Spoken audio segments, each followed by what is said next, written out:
L'issue est énorme, elle n'a pourtant jamais fait les gros titres de l'actualité. C'est que les victimes de cette arnaque se veulent discrètes. Elles ont perdu pour certaines jusqu'à 50 000 €. Un sentiment de honte mêlé à de la colère, celle d'avoir été abusée par son banquier. Ce soir, 2 de ces victimes témoignent. Je me suis fait arnaquer et j'ai probablement tout perdu par la faute de mon banquier.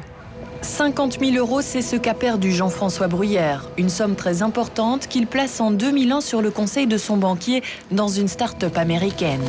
Aujourd'hui, il ne lui reste plus que ce document reçu au moment de l'investissement. Il est sans aucune valeur. Rien pourtant, au départ, ne présageait de cette mésaventure.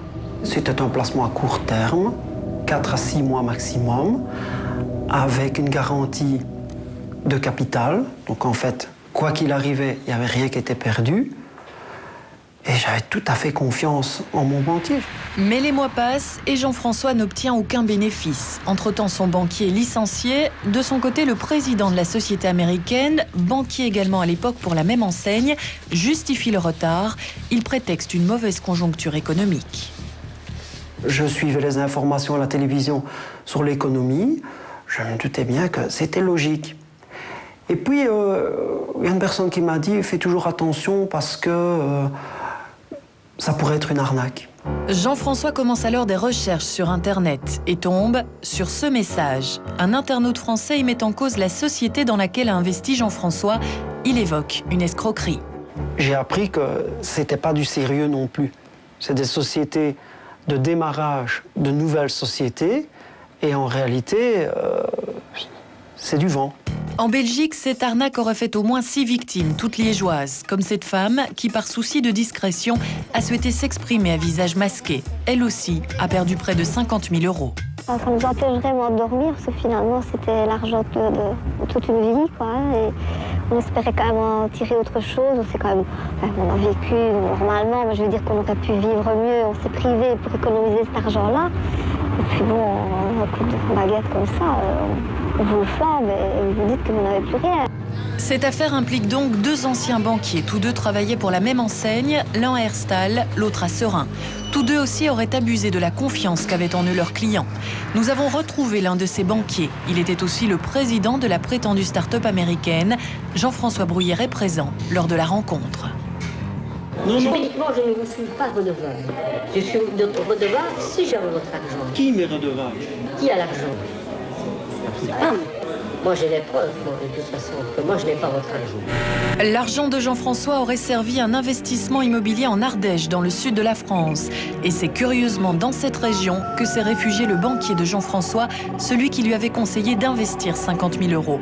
Nous avons pu le retrouver, nous l'avons contacté par téléphone. Ce que je sais, c'est que l'argent qu'il avait, il était au Luxembourg. Il est allé avec monsieur au Luxembourg faire la transaction. Il est parti aux États-Unis, que je sache. Il n'y a rien dit de plus. Maintenant, le problème qu'il y a, c'est que les États-Unis, c'est une belle escroquerie, ce qui se passe là.